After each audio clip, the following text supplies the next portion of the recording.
करेंगे। आंध्र प्रदेश के तट से टकराया है मोंथा तूफान। ये बड़ी अपडेट निकलकर सामने आई है। 100 किलोमीटर प्रति घंटे की रफ्तार से हवाएं चल रही हैं।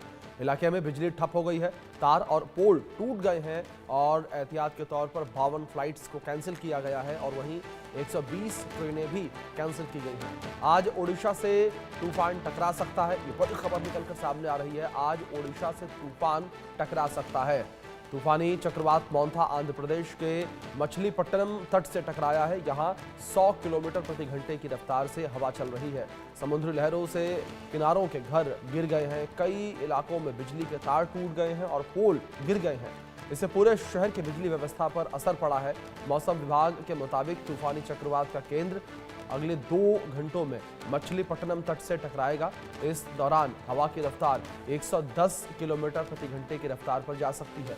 समुद्र में 5 मीटर यानी कि करीब 16 फुट तक की ऊंची लहरें उठ सकती हैं।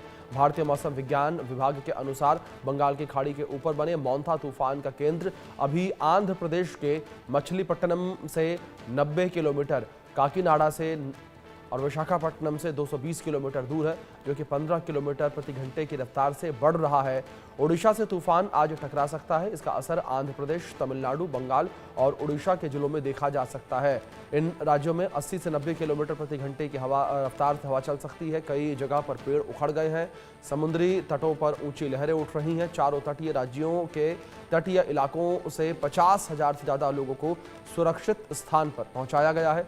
सोमवार मंगलवार को दक्षिण मध्य रेलवे जोन की कुल 120 ट्रेनें कैंसिल की गई। इसके अलावा विशाखापट्टनम एयरपोर्ट से भी सभी 32 फ्लाइट्स कैंसिल कर दी गई हैं। वहीं विजयवाड़ा एयरपोर्ट से 16 और तिरुपति एयरपोर्ट से 4 फ्लाइट्स कैंसिल की गई हैं।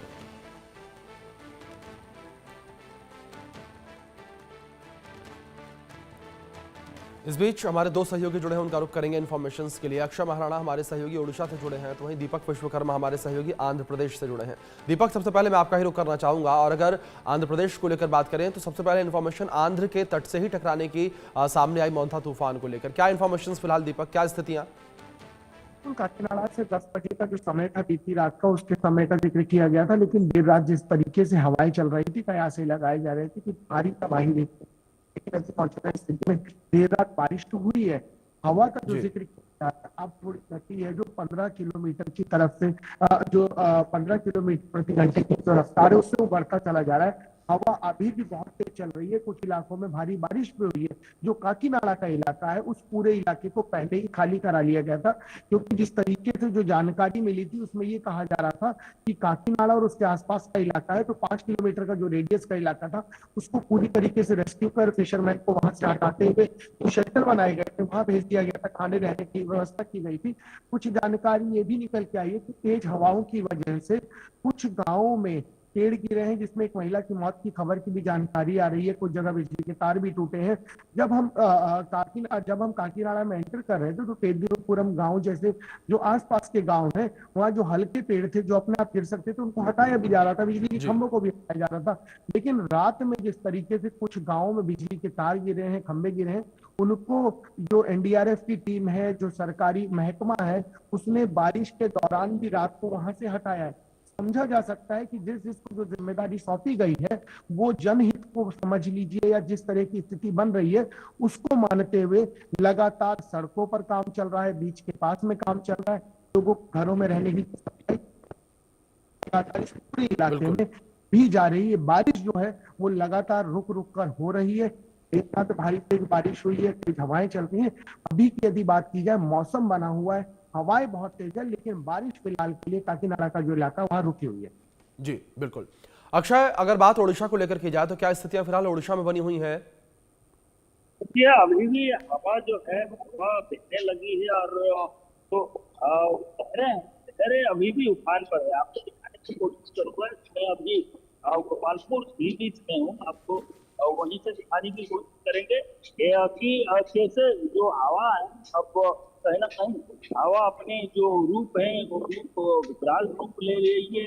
धीरे धीरे तमाम जो इलाके हैं, इलाके में जो अभी भी जारी है और हवा धीरे धीरे जो तटीय इलाके हैं उन इलाके में धीरे धीरे बढ़ने लगा है और उसके साथ साथ कहीं ना कहीं जो लहरें हैं, लहरें कल से भी आज ज्यादा जो